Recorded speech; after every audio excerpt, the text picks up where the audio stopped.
Janet Yellen, President Joe Biden's nominee for Treasury Secretary, has suggested that lawmakers curtail the use of cryptocurrencies such as Bitcoin over concerns that they are mainly used for illegal activities.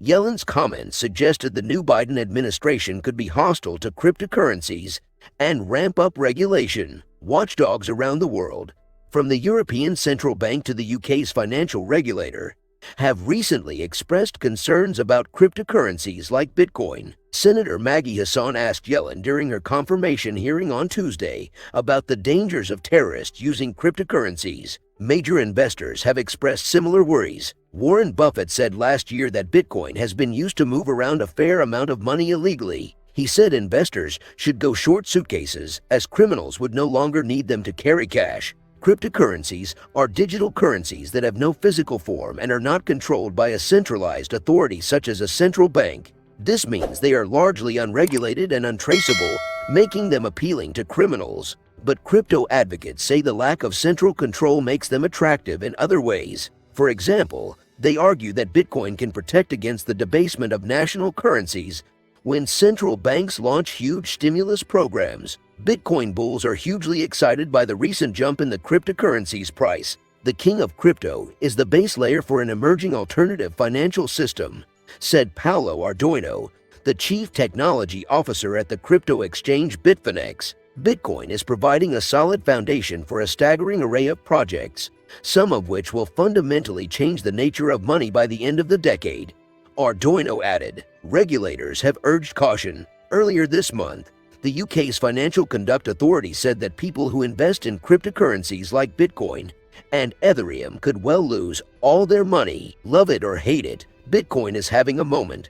In the last 12 months alone, it's gone from a ridiculed speculation trade to smashing the $41,000 level in January, with some investors even floating it as the new gold. One of the biggest threats to the crypto story has been regulation, which some argue would undermine the freedom of these digital coins, one of the central reasons for owning them, according to their supporters. Most recently, the U.S. Financial Crimes Enforcement Network, FinCEN, proposed a new law that would require companies to collect the names and addresses of people if they make cryptocurrency transactions over $3,000, helping law enforcement in tracking down any illicit transactions being conducted. In an open letter, Jack Dorsey, CEO of Twitter and crypto platform Square, called the proposal nonsensical. The incongruity between the treatment of cash and cryptocurrency under FinCEN proposal will inhibit adoption of cryptocurrency and invade the privacy of individuals,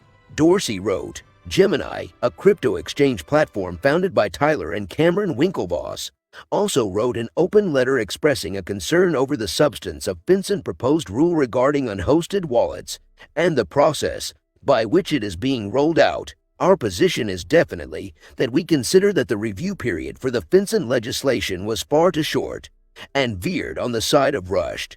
It was disproportionately short, said Blair Halliday, managing director of Gemini in the UK. But regulation is inevitable and not to be feared. I don't necessarily think regulatory oversight is a problem. I think that everyone can take comfort and control from regulators being involved with this, Halliday said. As one of the few authorized e-money institutions authorized by the UK's Financial Conduct Authority, FCA, and after having sought regulatory approval in every jurisdiction Gemini operates in, the company is comfortable working regulators, Halliday said. I think seeing them as the evil is just going to present issues further down the line, he added. However, there is an important distinction to make. There should be regulation, not prohibition. In October 2020, the FCA prohibited the sale and trading of crypto derivatives for retail consumers, arguing that they posed ill harm and weren't always properly valued by the consumer. But this flies in the face of the approach taken by other jurisdictions,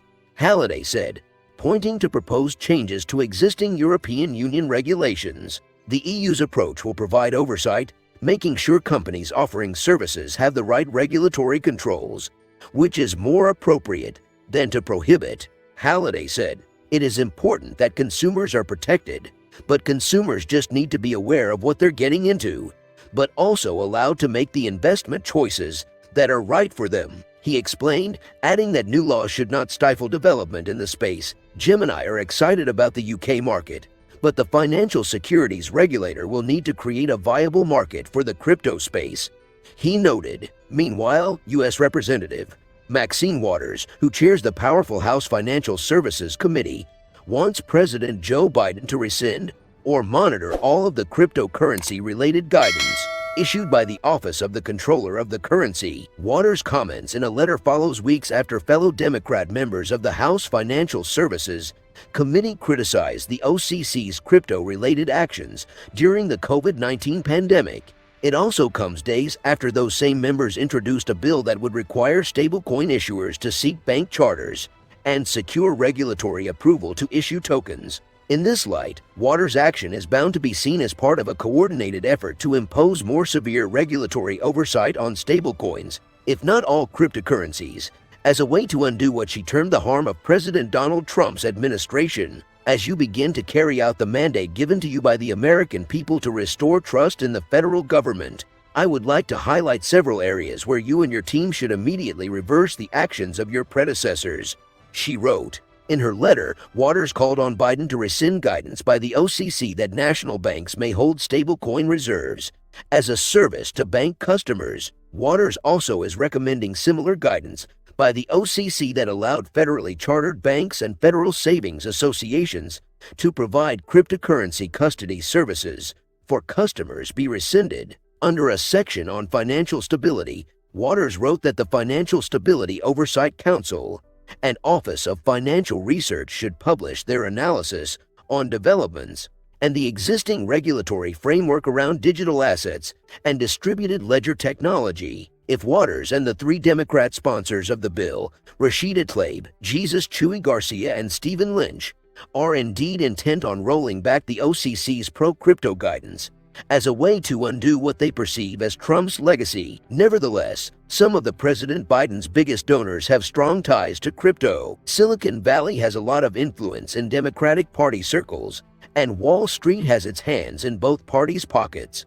The Democratic Party has a lot of pro-Wall Street people and a lot of anti-Wall Street people. The pro-Wall Street people want institutional and government involvement to clean up the cryptocurrency industry and make money from it, while the anti-Wall Street people think cryptocurrency can destroy what they see as an unfair system that rewards rich people for ripping off poor people and small businesses. Maybe they'll find kindred spirits with Republicans that value free markets, individual liberties, small government, and low taxes. As a result, the U.S. will finally get sensible cryptocurrency laws. In any event, cryptocurrency is a bipartisan issue. Namely, neither party cares about it much. It may rise in prominence as the market attracts more investment and prices go up, but it's anybody's guess how Washington will respond. It's mostly speculations right now, but from the look of things, Bitcoin and other crypto holders should expect the worst from the new Biden administration.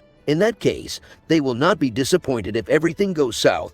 Please, if you are yet to do so, hit the like button and leave your opinion on how you think the new administration will react to Bitcoin and other cryptocurrencies. Please subscribe to avoid missing future videos. Stay savvy.